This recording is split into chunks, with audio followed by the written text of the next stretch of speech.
Tekşimizi devamlaştırımız hürmetli vatandaş. Endeki mavzu WPA. Prezident Trump Birleşken Devletler Teşkilatı'dan çekinip çıkılar.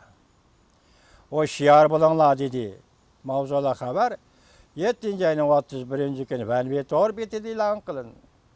Haber mındak başlandı. Halkara buran çapkolluk vaziyetki yakından karısan, Prezident Trump'ın adli adamdan siyasiyon adamga aylanğanlığını, siyasiyon prezident aylanğanlığını görürsen. Prezident Trump'ın siyasi işleri musabısı ameliyette allakaçan aydınlaştı. Her bir cihette NATO'nu yer şaharlaştırış. Bunundan ki Japonya, Kore, Hindistan, Avustralya qatarlıq devletlerine NATO'ga aza devlet buluşqa qobul qilish. İqtisadi cihette derceden taşqiri TPP, yani Amerika, Avrupa İttifaqı, Japonya erkin soda rayını kurup, Dünya Soda Teşkilatı'nın ornuğu dəsletiş.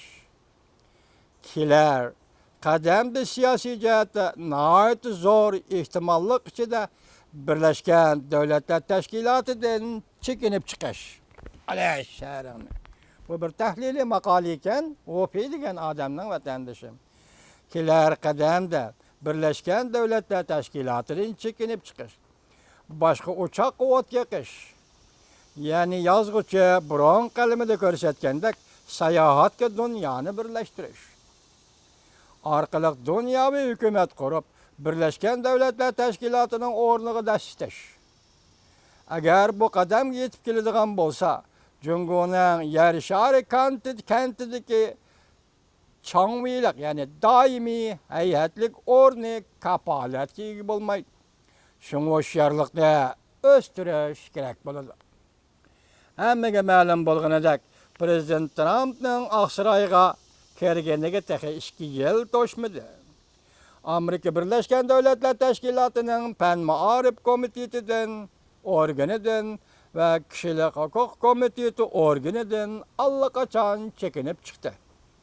Şuna kaydı boyunca kart oynamaydıgan Prezident Trump küllerinin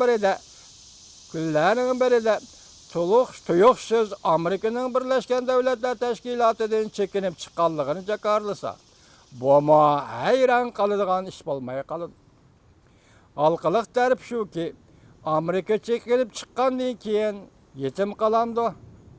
Roşenki undaq emas.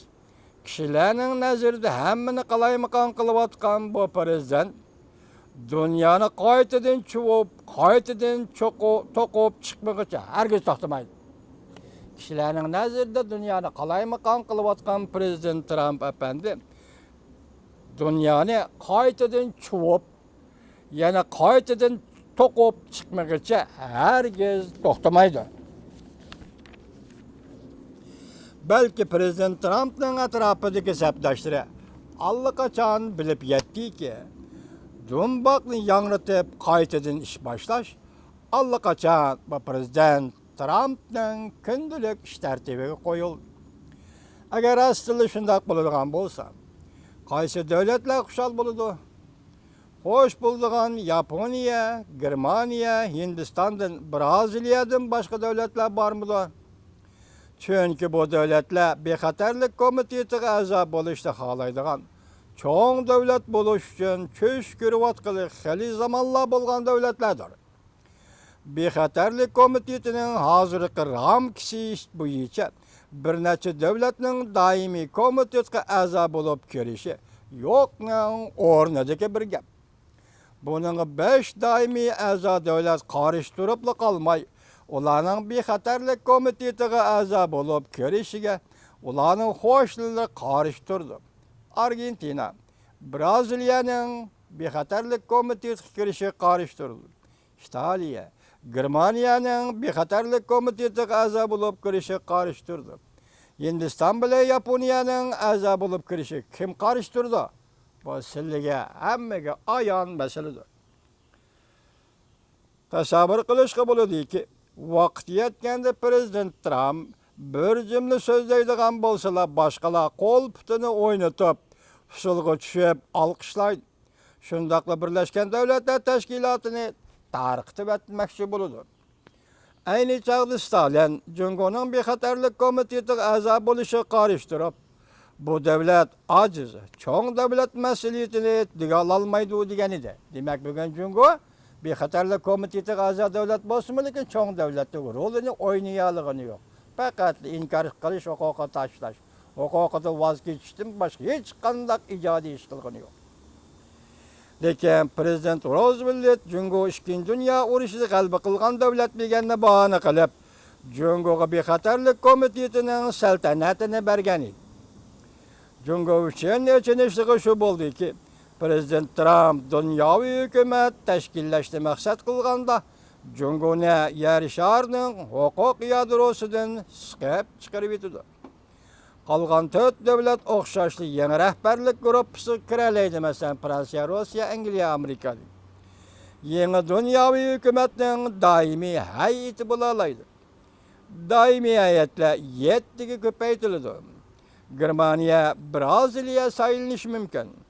Osiyoda Hindiston yoki Yaponiya sayılnishi mumkin. Iqtidor bo'lish, rost so'zlash bu negizlik omillar bo'lishi kerak. Rost so'zlash bir fazilat ham kasbiy axloq masalasidir. Rost so'zlash bir fazilat ham shunaqli kasbiy axloq masalasidir. Cungoni huquq yadrosidan chiqarib etadigan bo'lsa, ta'mini tetimaq baktaski to'xtaydi jumi. Hozirgi tafakkur asrida Tayvanni birlik keltirishmi ham xiyolga aylandi. Bir Wupi degan odamning tasavvuridagi maqolasi ekan. Endi buni hozir yalloq qarasangiz yo'q degilim bo'lmaydi juma hozirgi reallikda.